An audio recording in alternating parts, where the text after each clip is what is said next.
Hey there, and welcome to another episode of the AI Guide. I'm David Rainey, and thank you so much to our new subscribers.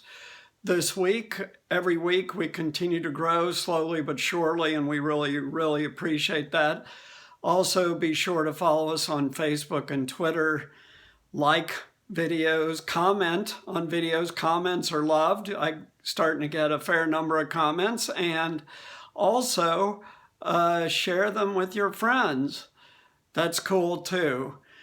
So there's so much going on in AI every week now that it's difficult to pick what to talk about. But this one that I'm going to talk about today stood out.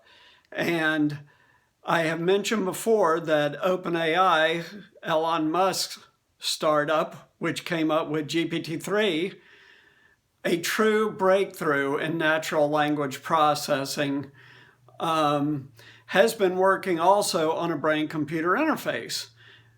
But this news comes out of the University of Helsinki, and it was an article published in one of the international electrical engineering magazines. But this is fascinating. So AI has been used to predict what people objectively think, right? What do people think a cat is? What do people think blonde hair is? What do people think a Rolls Royce is? Stuff like that. Those are objective things that most people agree on. However, in a clear breakthrough, the University of Helsinki did an initial study on something very subjective, and that is, what does each person think is attractive? And this is highly individual, and it doesn't matter whether you're straight or gay, but everyone has a very different idea from each other about what's attractive in another human. And so what they did was hook up an EEG, which is old technology, right? This is a brain scan that's been around for a long time, and ask people to look at pictures of people that might be considered attractive, right? And what it did was read the reactions in the brain for each of the subjects doing in this study, and when they saw a picture that they thought was attractive, what areas of the brain did seeing that image affect? And then they were able to take that and create a BCI, a brain-computer interface, that would read a different person's mind and project images that the algorithm thought would be an image of someone that would be attractive to that particular person.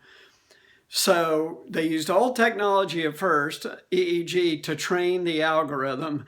Then once the algorithm had been trained, they went out to new subjects, hooked up a brain-computer interface to them, and were able to read their thoughts about what they thought was an attractive person. This is stunning for many reasons, some of which they talk about in the article. But first of all, it proves the brain-computer interface works. And now that it works, this is going to be optional for people in the very near future for other things. And we've talked about that in the healthcare space. Let's say you have health issues, you would have electronic monitoring or the health bots that we've talked about in your body, and it would report to your doctor through a brain-computer interface. This stuff is now real. Fascinating. The interface part is real. Now all they have to do is perfect the bots. But this opens up the door to a bunch of other stuff, right? What? First of all, this type of an interface, since it can see and evaluate your thoughts, would help you understand what your personal biases are and what your preconceptions are, and let you know, hey, you make a prejudgment about this certain thing every time it appears, and help you change that. This is a breakthrough in psychology. And this study actually was a combination of computer science and psychology. I will put the name of the journal in the video footer so that you can look it up yourself. So this is a breakthrough in psychology. Why? Because over time, this kind of brain-computer interface could help solve mental illnesses, both what do they say? We've used this term in the medical videos, but diagnosing the mental illness and recommending treatment strategies, or providing areas of the brain for researchers to target with pharmaceuticals or whatever. So this is big, big news. This brain-computer interface thing is unlimited potential. Now, of course, we all know we don't want the thing to go too far, right? For those of you who ever watched Star Trek: The Next Generation, we all remember the Borg, and that wasn't fun.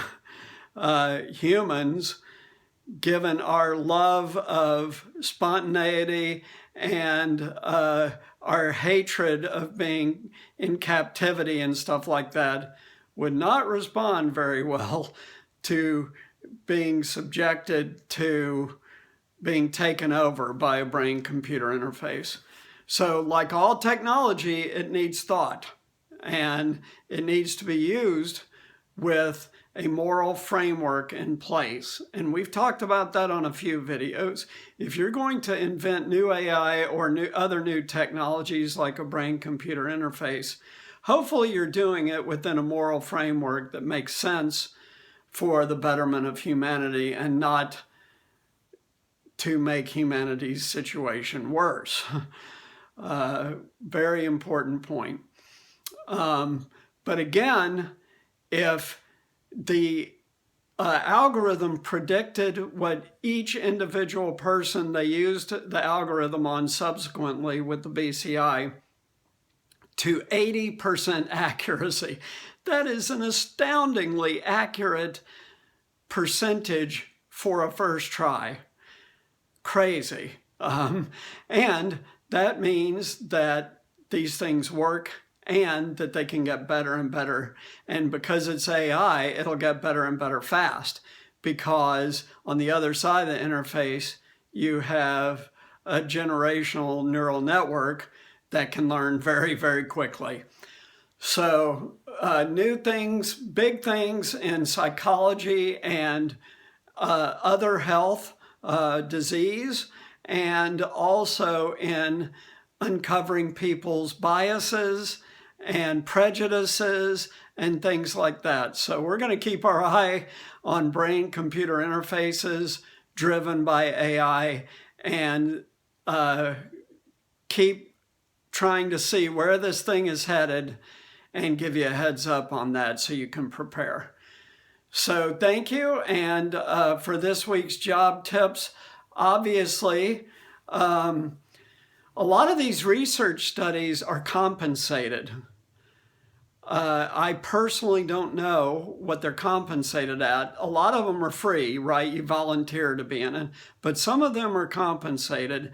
And you can be compensated to participate in some of these studies at some level that's probably enough to make it worthwhile for you to do it. So that's another way to make some money. And obviously, if you're interested in computer science, you could learn how to work on these brain-computer interfaces. If you're not interested in working in computer science specifically, there's many other types of work that would be available at universities like the University of Helsinki or at research institutes that have been springing up and are going to continue to spring up around AI and technologies that will allow AI to be commercialized, which means products you can sell and make a killing on. So thanks a lot. Talk to you next time. Take care. Bye.